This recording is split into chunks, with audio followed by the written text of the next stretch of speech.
The massive doors of the Galactic Council chamber slid open with a deep rumble that echoed through the vast space. Representatives from 47 different alien species filled the curved rows of seats that rose up like an ancient amphitheater. The air was thick with tension and the mixed sense of dozens of different worlds. Ambassador Zexthal of the Courtney Empire stood at the central podium, his blue-scaled hands gripping the edges as he looked out at the gathered crowd. His yellow eyes were bright with worry, and the spines along his neck were raised in a way that showed his deep concern. The Courtney were known throughout the galaxy as fierce warriors, but today, their most respected ambassador looked afraid. Fellow beings of the council, Zexthal began, his voice carrying clearly through the chamber's speakers. We gather today to discuss a threat unlike any we have faced before, a species that has grown too bold, too dangerous, and too unpredictable for us to ignore any longer.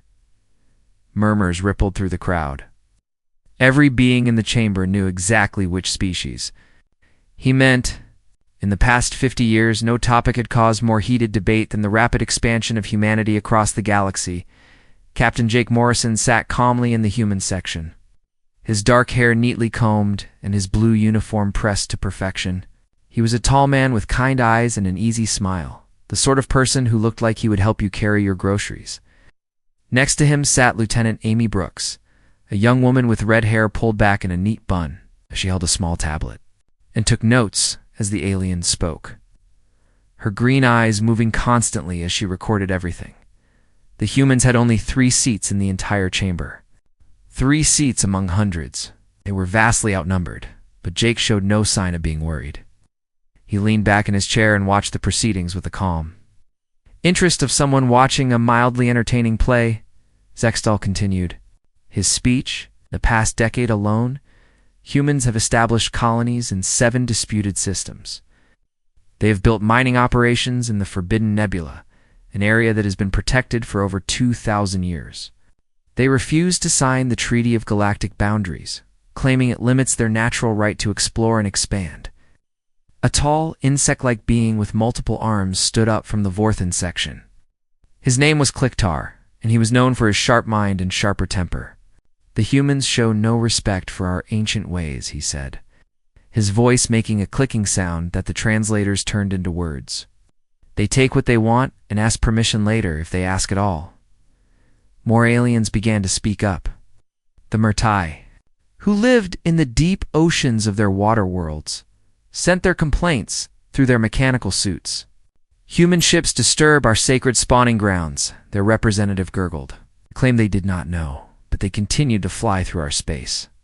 The crystalline collective beings made of living stone and metal added their own concerns. Humans harvest rare minerals from our border worlds without following proper procedures. When we protest, they offer to buy the entire planet. Jake continued to listen patiently, his expression never changing. Amy kept taking notes, occasionally glancing at her captain with a look that might have been amusement. The accusations kept coming, each species adding their own complaints about human behavior. They are reckless, said the representative from the Gas Giant Federation. They fly through dangerous areas of space that we have marked as forbidden. When we warn them of the dangers, they thank us and fly through anyway. They ask too many questions, complained the hive mind of Arcturus. They want to know how our society works, how we communicate, how we make decisions. No other species has ever been so curious about our internal affairs. An elderly being from the Treewalker Alliance spoke up, his bark-like skin creaking as he moved. Human traders have visited every one of our worlds. They bring gifts and ask for cultural exchanges, but they seem more interested in studying us than in actual trade. Jake finally stirred in his seat, leaning forward slightly. Amy glanced at him and stopped taking notes. The captain's relaxed demeanor had not changed, but there was something different in his eyes now, something that might have been anticipation. Zexthal raised his hands for silence. All of these complaints bring us to the same conclusion. He said humanity has become too bold, too aggressive in their expansion. Some of our military advisors believe we should take action before they become an even greater threat. The chamber erupted in discussion. Some aliens nodded in agreement, while others looked uncertain. A peaceful unity coalition, known for their diplomatic approach to all conflicts, suggested economic sanctions. The warrior clans of Rigel spoke of surgical strikes against human colonies to teach them respect. Through it all, Jake sat quietly, his hands folded in his lap. He looked completely relaxed, as if the discussion of military action against his species was no more concerning than a debate about the weather. Amy had stopped taking notes entirely, and was now watching the aliens with an expression that might have been pity. "Perhaps," said the representative from the telepathic consortium. "We should ask the humans to explain their actions before we decide on any course of action." This suggestion caused even more discussion. Some aliens thought it was pointless to ask humans to justify their behavior. Others worried that giving humans a chance to speak would only allow them to make more unreasonable demands. Finally, Zexal called for order again. "Very well," he said, looking directly at Jake. "Captain Morrison, you have been sitting quietly through all of these accusations. Do you have anything to say in defense of your species' actions?" Jake stood slowly, his movements relaxed and unhurried.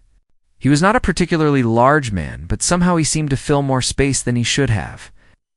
The chamber fell silent as he walked to the speaker's platform. "Thank you, Ambassador Zexthal," Jake said, his voice carrying easily through the chamber without the need for amplification. "I appreciate the opportunity to address the council." He looked around the chamber, making eye contact with representatives from different species. His expression was friendly, almost casual, as if he were greeting old friends at a neighborhood barbecue. "I have listened to all of your concerns," he continued, "and I want you to know that humanity takes them very seriously. We have no desire to cause problems or create conflicts with our galactic neighbors." Some of the aliens shifted uncomfortably in their seats. There was something unsettling about Jake's calm tone, though none of them could quite put their finger on what it was. "However," Jake said, and now his smile became a little wider, "before we discuss humanity's expansion policies, I think there is something more important we need to talk about." Amy stood up from her seat and activated a small device. A holographic display appeared in the center of the chamber, showing a star map of the local galaxy. Hundreds of systems were marked with different colors, showing the territories of various alien species. "I have a simple question for all of you," Jake said, his voice still friendly and conversational. "Do any of you actually know what humans do when they are truly threatened?" The question hung in the air like a physical presence. Looked at each other uncertainly. This was not the response they had expected from the human representative. Zexthal's spines flattened against his neck. "What exactly do you mean by that, Captain Morrison?" Jake's smile never wavered. "I think you will find it very interesting, Ambassador. Amy, please begin the presentation." The holographic display changed, showing detailed images of human colonies and space stations. But there was something different about these images, something that made the alien representatives lean forward in their seats to get a better look. "You see," Jake said, his voice still perfectly calm and friendly, "humanity has been listening to your discussions about us for quite some time now. We are very good at monitoring galactic communications, and we have been preparing for this day." The holographic display in the center of the Galactic Council chamber shifted and changed, showing new images that made several alien representatives gasp in surprise. What had looked like peaceful human settlements and mining operations now revealed hidden details that were far more disturbing. Jake Morrison stood at the speaker's platform with the same calm smile he had worn throughout the entire session. His hands were clasped behind his back as he watched the aliens study the new information Amy Brooks was displaying for them. "These images were taken by your own surveillance systems," Jake said in his relaxed, conversational tone. "We have simply enhanced them to show details that your sensors might have missed." The display zoomed in on a human colony world called New Denver. At first glance, it looked like any other settlement with farms, cities, and industrial areas. But as the image enhanced, the aliens could see something else. Underground tunnels connected every major building. Massive storage facilities were hidden beneath innocent-looking warehouses. The entire colony was built like a fortress, but designed to look harmless from above. "This is interesting," said Kliktar, the insect-like Vorothan representative. Multiple arms were twitching nervously as he studied the display. But building defensive structures is not against galactic law. Jake nodded agreeably. You are absolutely right, Representative Klicktar. There is nothing illegal about building defenses. Please show them the next image. The display changed to show a human space station orbiting a gas giant. The station appeared to be a simple refueling depot, the kind that served commercial ships traveling between systems. But the enhanced view revealed launch tubes hidden within the station's hull, what looked like manufacturing facilities that were definitely not designed for fuel processing. Again, Jake said, nothing illegal here. Humans have every right to build whatever facilities they need for their operations. Ambassador Zexthal's yellow eyes were growing brighter with alarm. Captain Morrison, what exactly are you trying to tell us? Before Jake could answer, a new hologram appeared next to him. It was a middle-aged woman with short brown hair and tired eyes. She wore a white lab coat over a simple blue uniform, and there were dark circles under her eyes, as if she had not slept in days. Good afternoon, council members, the woman said with a polite nod. My name is Dr. Lisa Parker, and I am speaking to you from the research station Darwin's Dream, located in the Outer Rim territories. Several aliens shifted uncomfortably. Darwin's Dream was known to be a human research facility, but no alien ship had ever been allowed to visit it. The humans claimed it was studying deep space phenomena, but many species suspected it was something more secretive. Dr. Parker is our head of xenobiological research, Jake explained. She has been studying the various species of our galaxy for the past 15 years. Her work has been quite fascinating. Dr. Parker smiled, but it was not a warm expression. Thank you, Captain. Council members, I want to share some of our research findings with you today. We have been very thorough in our studies. The holographic display changed again, this time showing detailed biological scans of different alien species. The Korthini were first, with every aspect of their physiology mapped out in precise detail. Their scaled skin, their internal organs, even their brain structure was displayed for everyone to see. These are very detailed scans, Dr. Parker continued. We have similar data for every species represented in this chamber today. You know how your bodies work, what you eat, how you reproduce, what diseases affect you, most importantly, what could harm you. The chamber became very quiet. The only sound was the soft humming of the display projectors and the nervous breathing of several dozen different species. This is a violation of our privacy, said the representative from the Crystalline Collective, his voice ringing like struck metal. How did you obtain such detailed information about our biology? Jake's smile became a little wider. Cultural exchanges, trade agreements, diplomatic visits, medical emergencies where we provided assistance. Over the years, humans have had contact with all of your species. We are very good at learning from every interaction. Amy touched her tablet, and the display showed a new set of images. These were star charts, but not ordinary ones. They showed detailed maps of every major alien homeworld, with important locations marked in red, military bases, government centers, population centers, industrial facilities. Everything was mapped with frightening precision. We have also been very interested in learning about your worlds, Jake said. Human explorers and traders have visited most of your systems over the past 50 years. We are naturally curious people, and we like to know about our neighbors. Dr. Parker nodded. Our research has been quite comprehensive. We know which of your worlds are most important to your survival. We know where your leaders live, where your food is grown, where your energy is produced. We know which systems you could lose, and which ones would cripple your entire civilization if they were damaged. The Murtai representative made a gurgling sound that did not translate well. Are you threatening us? Not at all, Jake replied, still speaking in his calm, friendly tone. We are simply sharing information, just as you have been sharing your concerns about human expansion. The display changed once more, and this time it showed something that made several aliens stand up from their seats in alarm. It was a schematic of some kind of weapon system, but unlike anything they had seen before. The design was clearly human, but it incorporated technology that should not have existed yet. This is impossible, said the representative from the Gas Giant Federation. Humans do not have the technology to build weapons like this. Dr. Parker's tired smile became a little sharper. You would be surprised what humans can accomplish when they put their minds to it, especially when they are motivated by the need to survive. We have been monitoring galactic communications for decades, Jake explained. We know that many of your species view humanity as a threat. We know that some of your military leaders have discussed ways to limit our expansion or even remove us entirely from certain systems. The chamber erupted in nervous chatter.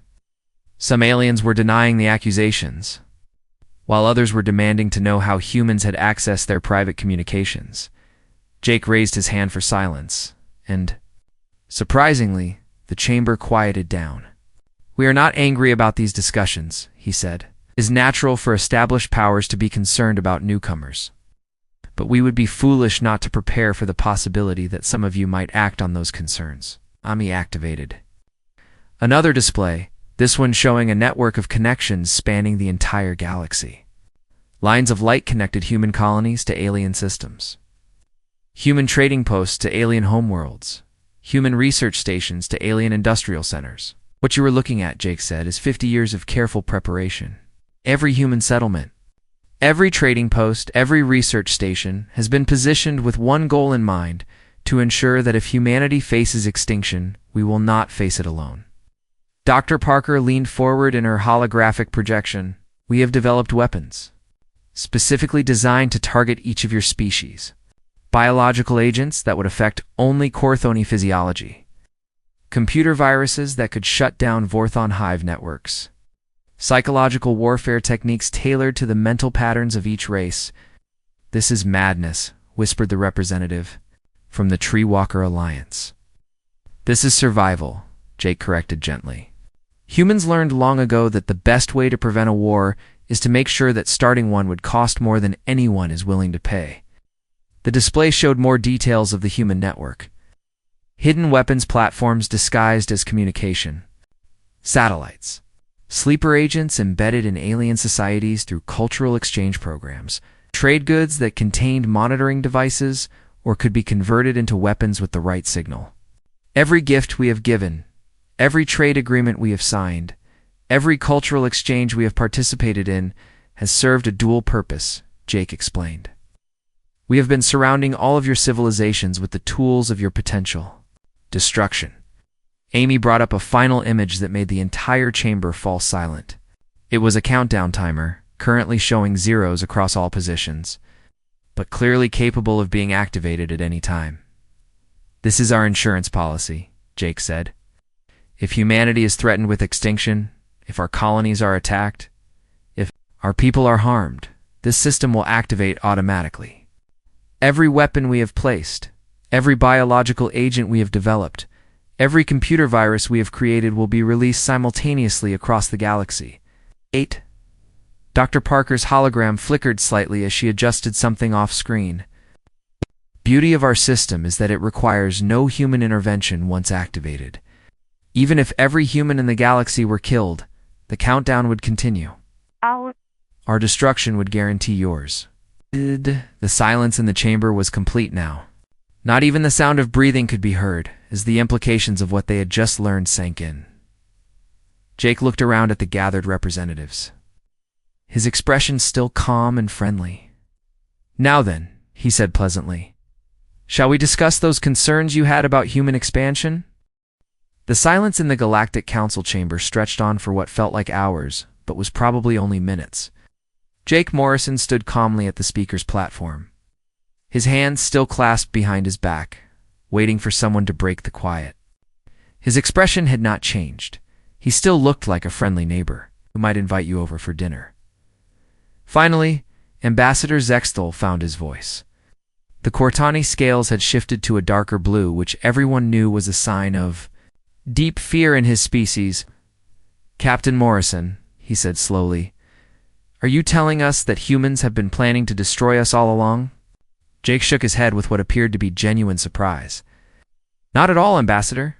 We have been planning to survive. There is a very important difference. Amy Brooks touched her tablet again, and new images appeared on the holographic display.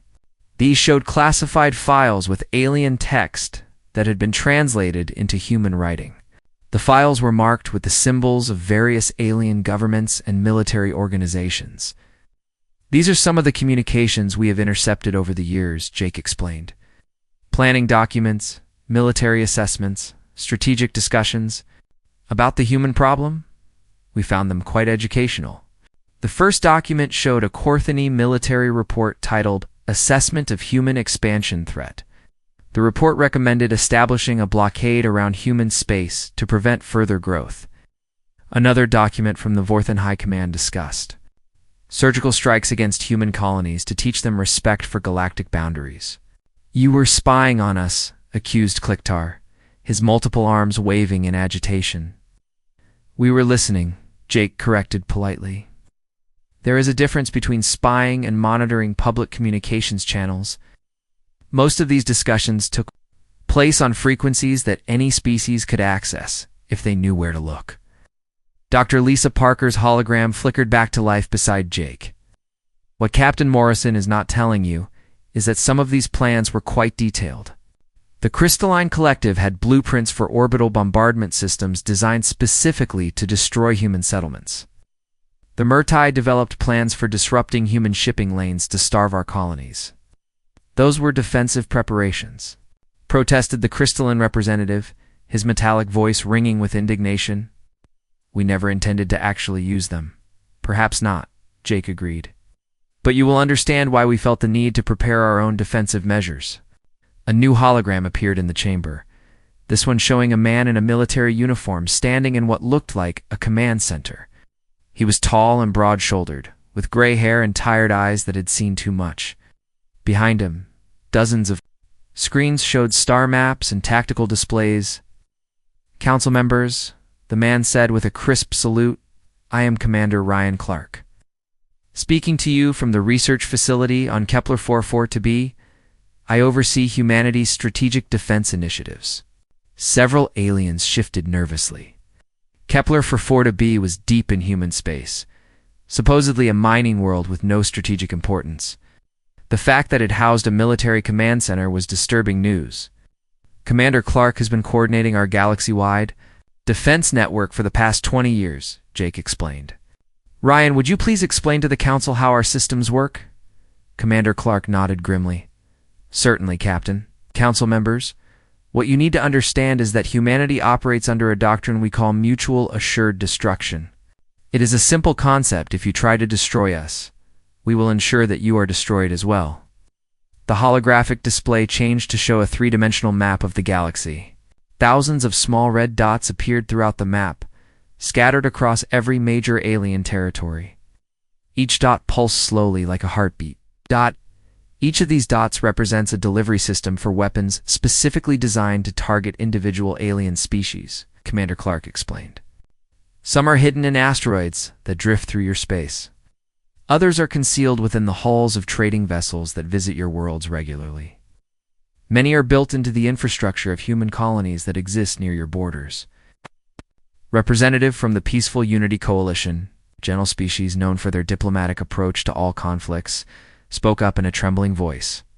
Commander, surely you do not mean to tell us that you have placed weapons throughout our space without our knowledge? Commander Clark's expression softened slightly. I understand your concern, Representative. But yes, that is exactly what we have done. Every major alien civilization in this galaxy is currently surrounded by human weapons systems that can be activated remotely if humanity faces an existential threat. Amy brought up a new display showing technical specifications for various weapons. The aliens in the chamber leaned forward to study the information, and what they saw made several of them gasp in horror. These are not conventional weapons, Dr. Parker explained. We have developed targeted biological agents that will affect only specific alien physiologies.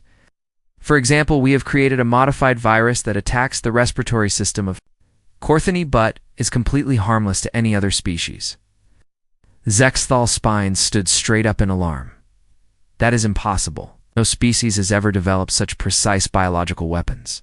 No other species has ever had to, Jake replied calmly. Humans have always been outnumbered in this galaxy. We had to be creative in our approach to defense.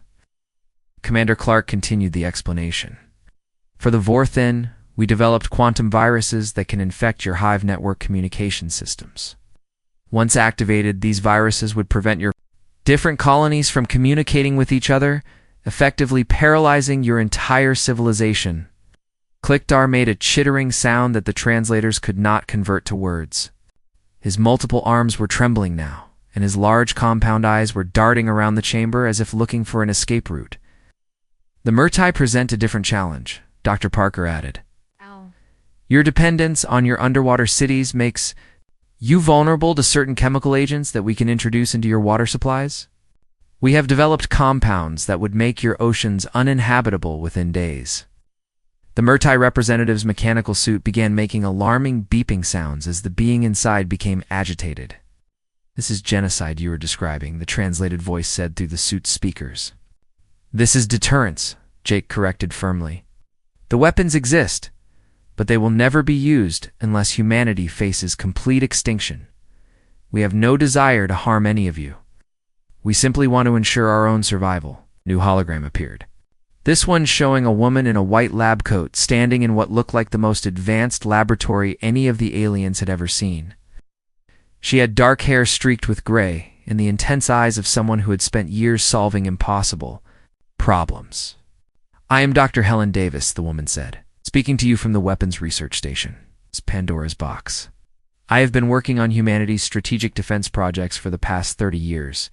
The name of the station sent a chill through the chamber. Every species in the galaxy knew the human legend of Pandora's box, a container that, once opened, released terrible things into the world that could never be contained again.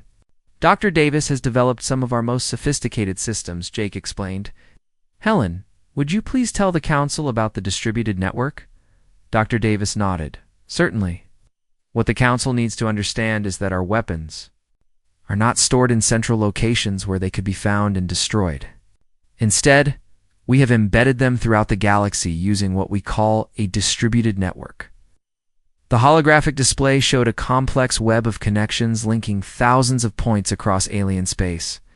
The web was so extensive that it covered every major star system controlled by every species in the chamber. Over the past 50 years, human traders, diplomats, cultural exchange participants have been placing small devices throughout your territories, Dr. Davis explained. Most of these devices are completely harmless. They are simply monitoring equipment or communication relays. But some contain dormant weapon systems that can be activated remotely. The beauty of this system, Commander Clark added, is that the weapons are hidden in plain sight. They are built into gifts we have given to your governments, embedded in trade goods we have sold to your merchants, concealed within cultural artifacts we have shared with your museums. Ami displayed a list of items that made several aliens stand up from their seats in shock. Art objects, communication devices, medical supplies, even food products all had been used as carriers for hidden human technology. That sculpture in the Corthoni Imperial Palace, Jake said, looking directly at Zexal, the one that was a gift from humanity to celebrate our first trade agreement 30 years ago. It contains a device that has been monitoring all communications in the palace and could release a targeted biological agent if activated. Zextal's scales turned almost black with fear. You have been watching us for 30 years. We've been prepared for 30 years, Jake corrected. There's a difference. We watch, we listen, we learn, but we do not act unless we are forced to. Dr. Davis continued her explanation. The most important aspect of our system is that it is completely automated. Even if every human in the galaxy were killed tomorrow, the weapons would still activate if certain conditions are met. The tension in the Galactic Council chamber was so thick it could almost be touched. Dozens of alien representatives sat in stunned silence, trying to process what they had just learned. Jake Morrison remained at the speaker's platform still, wearing that same calm, friendly expression that had not changed since the session began. Ambassador Zexthal was the first to speak, his voice barely above a whisper. Captain Morrison, what you are describing is not defense. This is a threat to hold the entire galaxy hostage. Jake tilted his head slightly, as if considering the comment. Is it, Ambassador? Let me ask you something. If humanity had built massive, fleets of warships and pointed them at your worlds, would that be more acceptable to you? At least warships are honest, Kliktar said, his multiple arms still trembling. They do not hide among gifts and cultural exchanges. They do not pretend to be something they are not. That is an interesting perspective, Jake replied. Amy, would you please show the council some historical examples? Amy Brooks touched her tablet, and the holographic display changed to show images from Earth's past. The aliens saw pictures of massive armies, nuclear weapons, and space fleets from human history. The images were clearly ancient by galactic standards, but they showed a pattern of human behavior that was both fascinating and terrifying.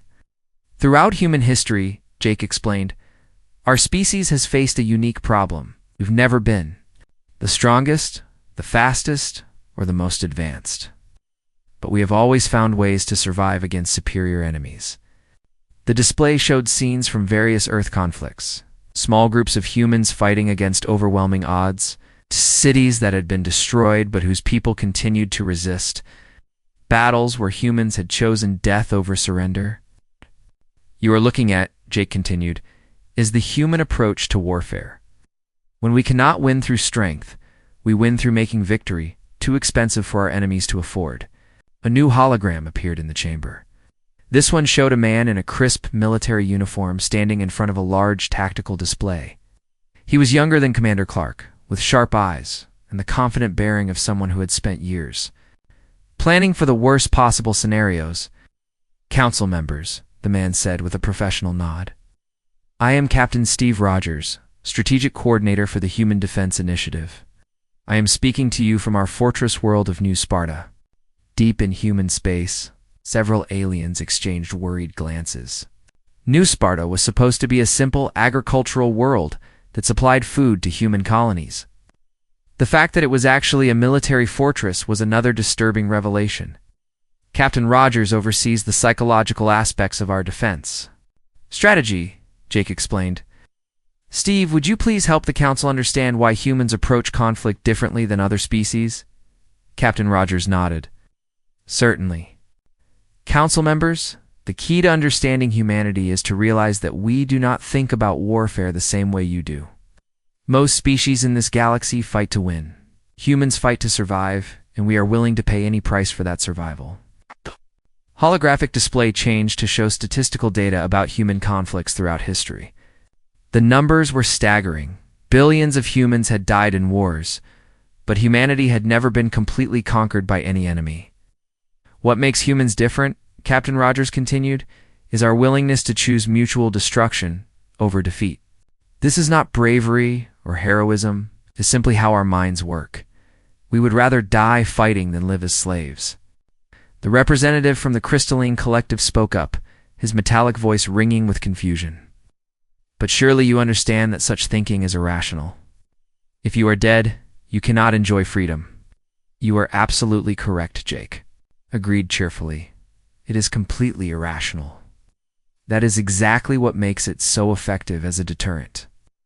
Amy brought up a new display showing psychological profiles of different alien species.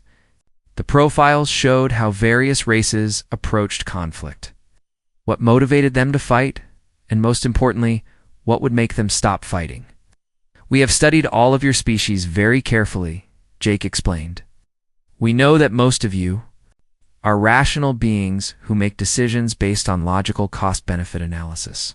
You fight when you believe you can win at an acceptable cost. You surrender when the cost becomes too high. Dr. Parker's hologram reappeared beside the other displays. This rational approach to conflict is actually a weakness when dealing with humans, she said, because humans are not always rational. We have a documented history of choosing to fight even when we know we cannot win. The display showed more examples from human history. Battles where small groups of humans had held out against impossible odds. Cities that had been besieged for years rather than surrender.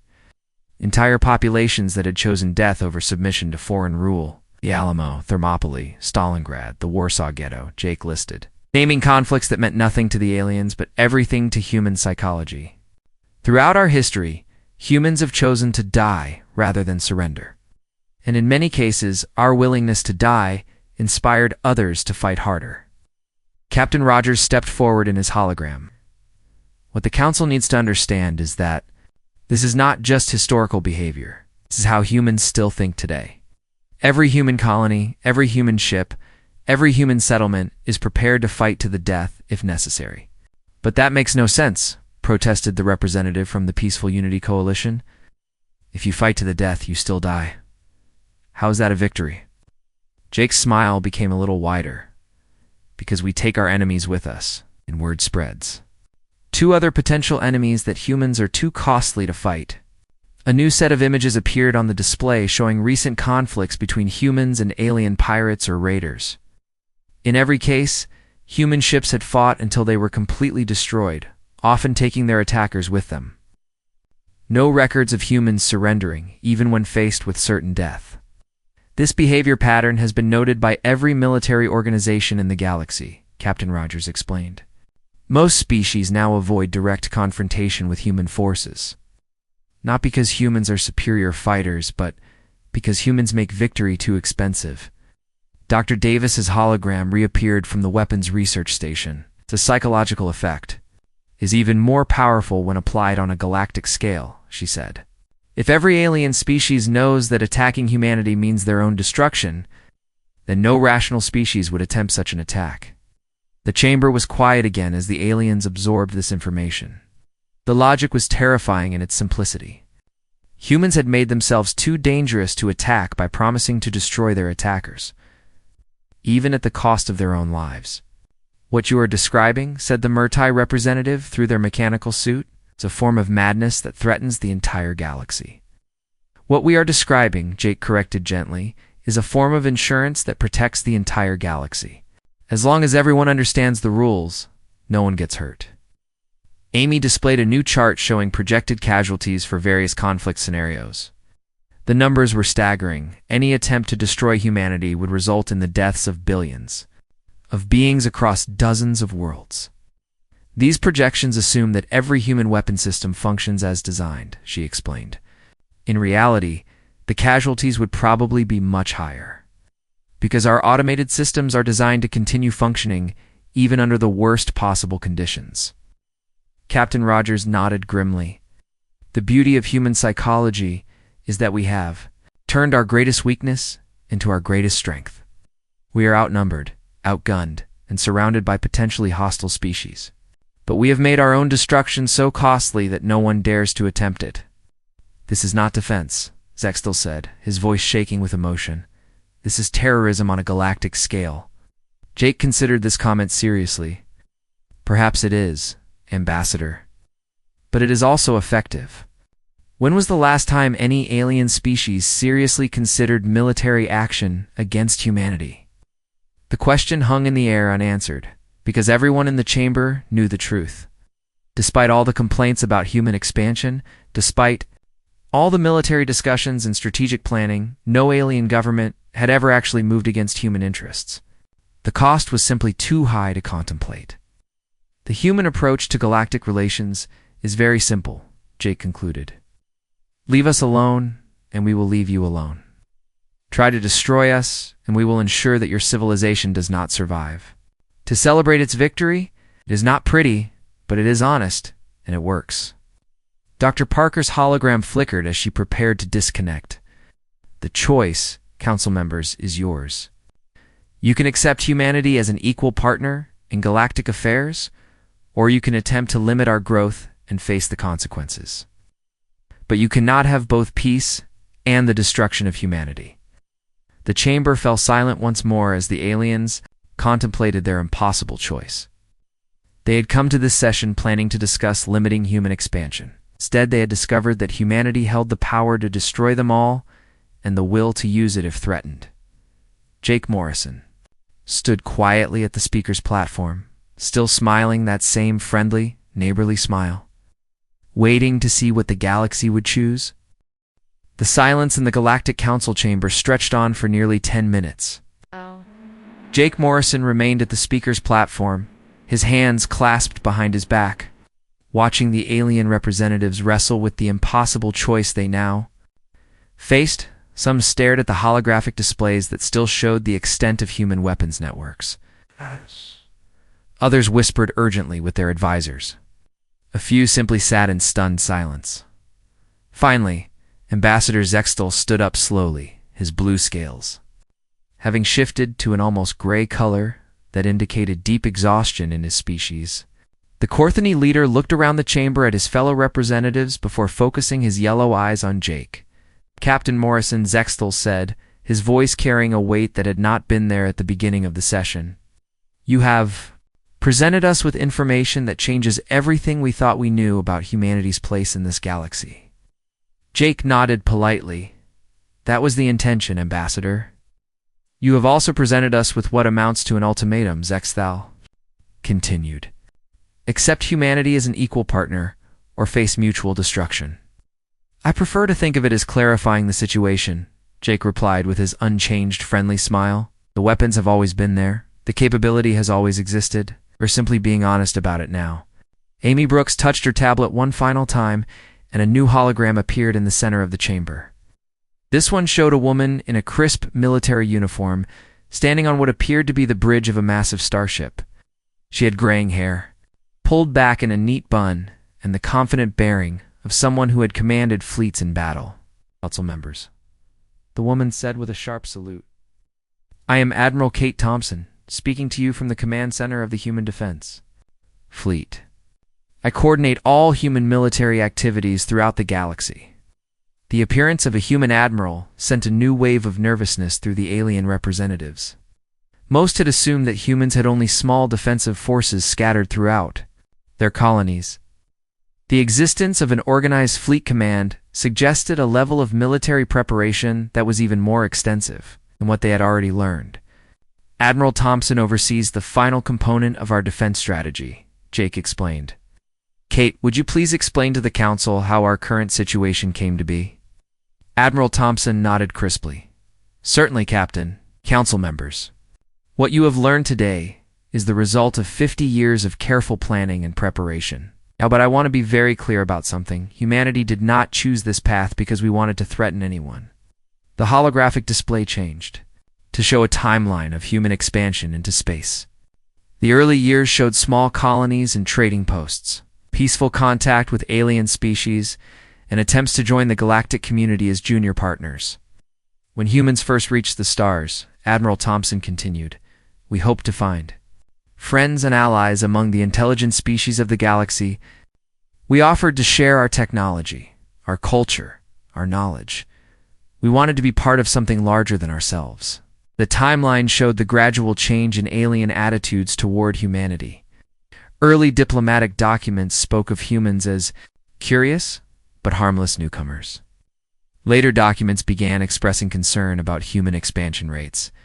The most recent documents contained the military planning and threat assessments that Jake had shown earlier. What we found instead, Admiral, Thompson said, was suspicion, fear, and eventually hostility.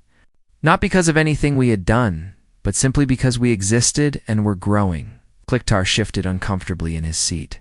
Admiral, you must understand that rapid expansion by any species creates instability. It is natural for established civilizations to be concerned. Admiral Thompson's expression softened slightly. I do understand that, Representative Kliktar, and if the concern had remained at the level of diplomatic discussions, we might have found ways to address it.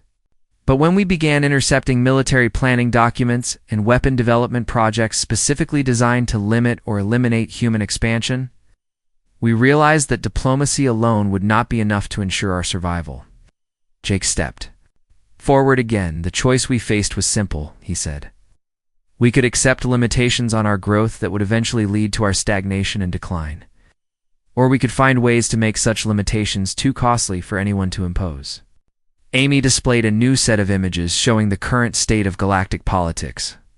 Complex webs of alliances and trade agreements connected most alien species, but humanity stood largely apart from these networks.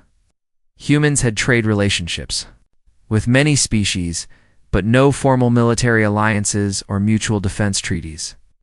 We chose independence, Jake explained. We decided that the best way to ensure our survival was to make ourselves too dangerous to attack, but not so aggressive that we would be seen as an immediate threat to anyone who left us alone. Dr. Parker's hologram reappeared one last time. The result is the situation you see today, she said. Humanity has achieved something that no other species in galactic history has managed. We have made ourselves simultaneously the most feared and the most protected civilization in the galaxy. But at what cost? Asked the representative from the Treewalker Alliance. You have surrounded the entire galaxy with weapons of mass destruction. You have turned every diplomatic interaction into a potential threat.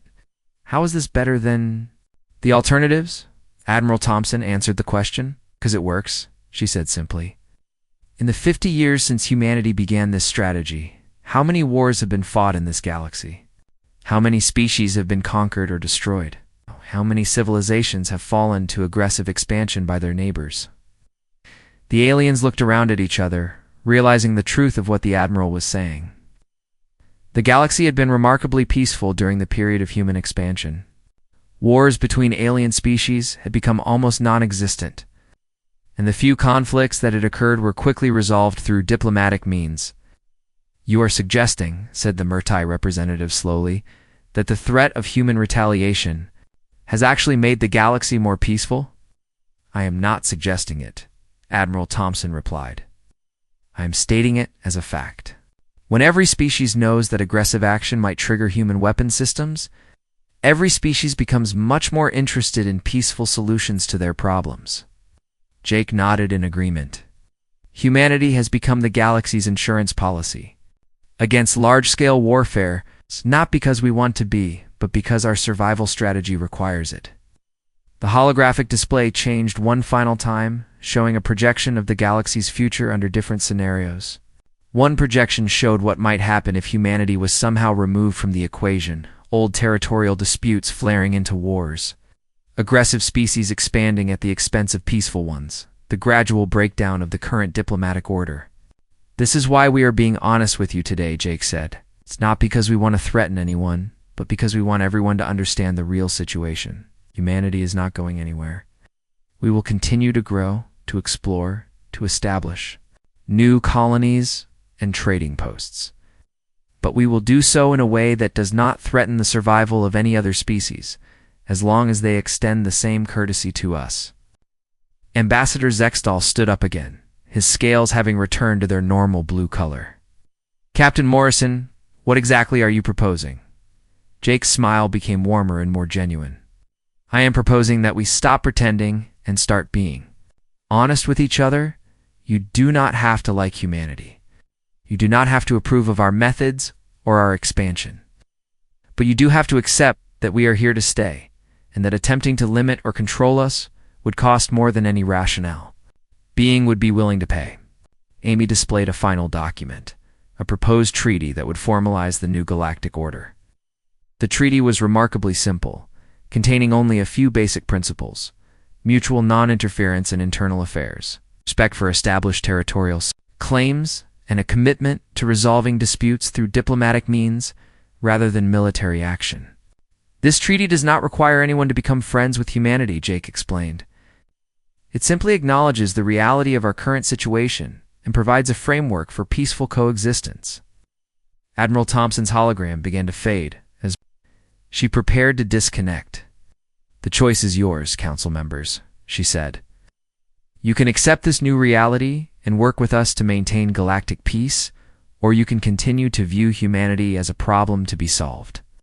But if you choose the latter course, you do so knowing the full consequences of that choice."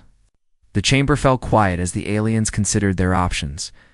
After a long moment, Zextal spoke for the assembled representatives. "Captain Morrison," he said formally, "the Galactic Council will need time to consider your proposal and consult with our respective governments.